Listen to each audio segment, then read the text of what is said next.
YouTube, how we doing, family? It's your boy Yo, and this is another episode of Yo Hoops. We go through every NBA game every day. Today's Friday, April 11th, and we have a 15-game NBA card. Every team in the league in action. I'm gonna walk you through every game, let you know which sides I like, and stick around because I have 3 highlighted selections for today. I do this every day for free, so please leave a like, subscribe to the channel, and let me know your favorite game in the comment section below.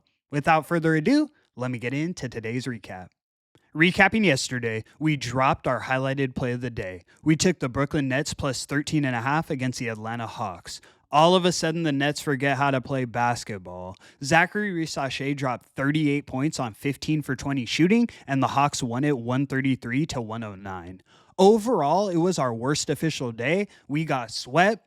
0-5 on the card. It was a smaller card, but still, I need to be better. A lot of these games have been tricky late in the season with so many guys sitting, but that's no excuse. Let's bounce back today, guys. Every team in the league in action, and I've got 3 highlighted plays, so let's go 3-0. I'm going to run through the card. I won't hold you up all day, but without further ado, let me get into today's games. In our first matchup of the evening, we have the Atlanta Hawks in Philadelphia taking on the Philadelphia 76ers. Hawks are laying 11 points, and the total is 240.5. The Hawks come into this one on the second leg of a back-to-back, flying from Brooklyn to Philly. They did get the dominant win last night against the Nets, but I'm still not convinced we can lay double digits with confidence. Rissache was shooting out of his mind, and the Nets played terrible to make that happen. We've now cashed with the Sixers against the spread in 4 straight, and tonight, I think we make it 5. The Hawks play down to their competition 9 times out of 10, and the likelihood we see them stack 2 dominant wins in a row is low.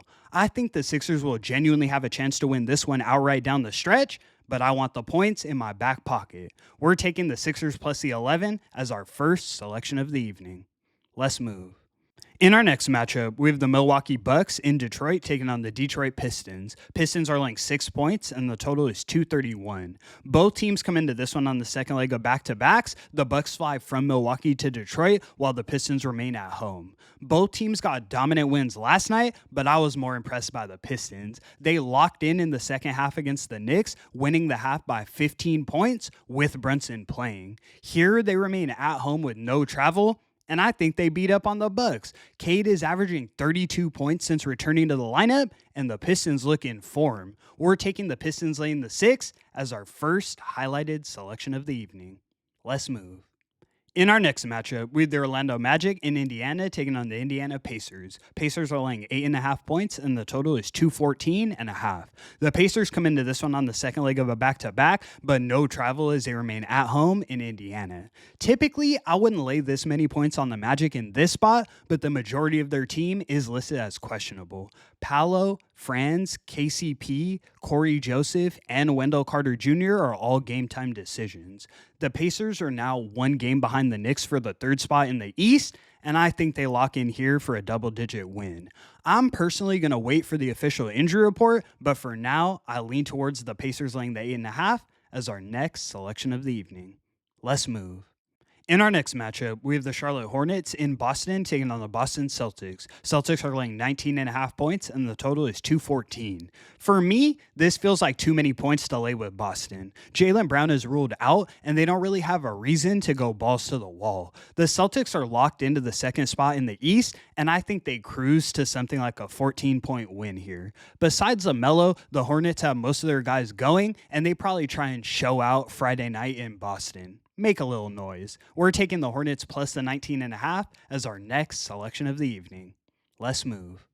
In our next matchup, we have the Cleveland Cavaliers in New York taking on the New York Knicks. Knicks are laying 7.5 points, and the total is 227. Both teams come into this one on the second leg of back-to-backs with travel. Looking at the injury reports, the Knicks have OG Anunoby, Josh Hart, and Mitchell Robinson listed as game-time decisions. On the Cavs side, Darius Garland, Donovan Mitchell, Max Strus, and Evan Mobley are all game-time decisions. I want to see how the injury reports play out, but I'm looking at the total. On no rest with some of their primary scorers listed as questionable, I have to look at the under. Both teams are on the second leg of back-to-backs, and both of the games yesterday went well below this total. Both of these teams are defensive-minded, and I think we see some tired legs, especially in the second half. We're taking the Cavs and Knicks under 227 as our next selection of the evening. Let's move. In our next matchup, we have the Miami Heat in New Orleans taking on the New Orleans Pelicans. Heat are laying 15 points, and the total is 214.5. The Pelicans come into this one on the second leg of a back-to-back, flying from Milwaukee back home to New Orleans. They're, of course, sitting a majority of their guys, but the Heat are getting back healthy. Tyler Hero and Alec Burks are both probable they should go, and Andrew Wiggins is playing. The Heat are currently in the 10th spot in the East, 1 game behind the Bulls and 2 games behind the Hawks. They're still playing for seeding, so I expect them to be locked in. In a normal situation, I wouldn't be rushing to the window to lay 15 points with the Heat on the road, but tonight, I think they're dialed in. We're taking the Heat laying the 15 as our next selection of the evening. Let's move. In our next matchup, we have the Washington Wizards in Chicago taking on the Chicago Bulls. Bulls are laying 16.5 points, and the total is 238.5. This is one of my least favorite games on the board. The Bulls are in a similar situation as the Heat. This is a must-win to secure the 9th spot and potentially move into 8th. The Wizards are still extremely banged up, and the Bulls should win this one no problem. I just don't know if they do it by 17 points. If they're hitting shots from behind the arc, they should win it by 20 plus. But I could also see this as a comfortable 14-point Bulls win. Considering the playoff implications and how many guys are sitting for the Wizards, I do lean towards the Bulls. We're taking the Bulls laying the 16.5 as our next selection of the evening. Let's move. In our next matchup, we have the Toronto Raptors in Dallas taking on the Dallas Mavericks. Mavs are laying 12 points, and the total is 224. The Raptors come into this one significantly banged up. Jacoby Walter, Jakob Podol, Emmanuel Quickley, RJ Barrett, and Grady Dick are all ruled out. AD, Gafford, and Lively are all playing, and I think the Mavs win this one by margin. The Mavs are 1 game behind the Kings for the 9th spot in the West, and it's possible they move up tonight. The Raptors have been exceptional from an ATS perspective, but their season is officially over, and it looks like they're throwing in the towel. We're taking the Mavericks laying the 12 as our second highlighted selection of the evening. Let's move. In our next matchup, we have the Brooklyn Nets in Minnesota taking on the Minnesota Timberwolves. Wolves are laying 20.5 points, and the total is 216.5. Both teams come into this one on the second leg of back-to-backs with travel. The Nets looked atrocious last night, but I'm still not rushing to the window to lay 20.5 with the Wolves at home. As home favorites, Minnesota is now 13-21 against the spread on the season. If the Nets play how they played last night, the Wolves will win this one by 30, but I think they get back to their usual ways, compete, and lose this one by something like 12 points. It's a lean. The Wolves do need to win this one for seeding, but we're taking the Nets plus the 20.5 as our next selection of the evening. Let's move. In our next matchup, we have the Memphis Grizzlies in Denver taking on the Denver Nuggets. Nuggets are laying 6.5 points, and the total is 244. The Grizzlies come into this one on the second leg of a back-to-back, flying from Memphis to the Mile High City. They lost the game last night against the Wolves, but they were hooping. Ja Morant dropped 36 points and hit him with a couple grenades.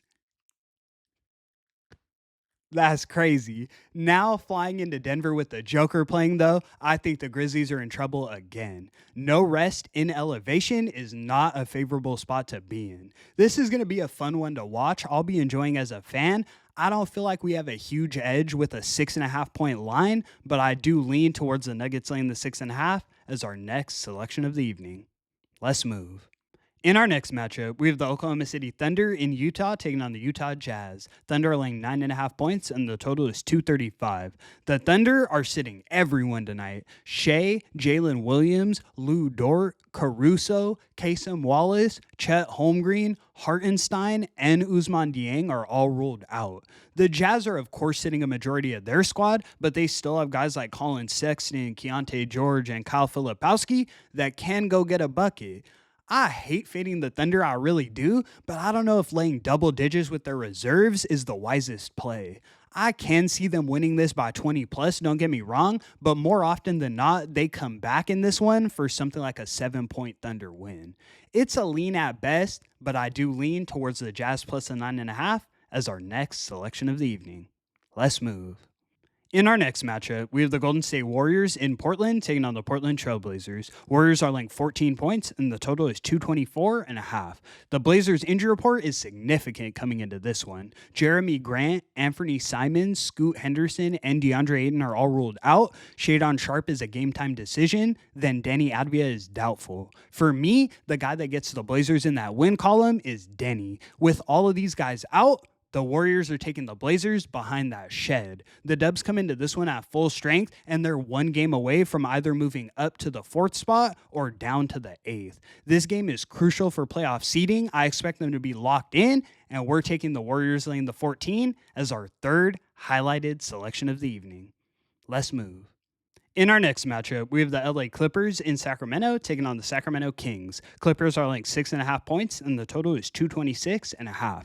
Both teams come into this one slightly banged up. The Kings are without Jake LaRavia, Malik Monk, and Keegan Murray. Then on the Clippers side, Batum, Patty Mills, and Amir Coffey are ruled out, while Zubac and Norman Powell are game-time decisions. This game is important for both sides in terms of standings, but I think the injuries weigh a little more on the Clippers. The Kings' only new addition is Keegan Murray, and he hasn't been playing well anyways. If Norman Powell sits, the Kings have a really good chance to win this one outright. The Clippers are the best home team in the league, but on the road, they aren't nearly as dominant. Just 8-11 against the spread as road favorites on the season. We're taking the Kings plus the 6.5 as our next selection of the evening.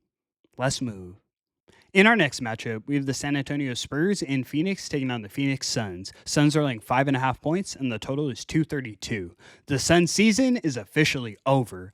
Adios, amigos. The Spurs have been competitive recently. They just beat the Warriors, and I don't see why they don't win this game outright. The Suns might be playing with a little revenge on some, hey, we're not as ass as you guys think, but at the end of the day, there's no way I'm laying points with these boys. Probably a game I'm staying away from, but I do lean towards the Spurs plus the 5.5 as our next selection of the evening. Let's move. In our last and final matchup of the evening, we have the Houston Rockets in Los Angeles taking on the Los Angeles Lakers. Lakers are laying 9.5 points, and the total is 225. The Rockets' injury report is concerning coming into this one. Jabari Smith, Fred VanVleet, and Sengun are all listed as questionable. It's not possible for the Lakers to flip the Rockets into third. They're locked in, so there's no real reason for these guys to go. The Lakers have been one of the thorns in my side. They win games when I fade them, and they lose games when I back them. I'm going to do it like this. They've played so well recently, we're riding with them. If they don't cover, I'll know how to approach Laker games moving forward. Let's go Lake Show. We're taking the Lakers laying them the 9.5 as our last and final selection of the evening. And that's going to conclude today's video. Thank you so much for tuning in, guys. We're now 6-9 on highlighted plays in April. This is one of our last shots to get right. I've got 3 highlighted plays for you today, so let's go 3-0 and get back in that win column. Tonight, I'll have them parlayed up myself. I don't usually bet parlays, but it's about that time. I appreciate the support so much. I do this every day for free, so please leave a like and subscribe to the channel. It's your boy, Yo! And until the next one, I'm going to catch y'all. Peace.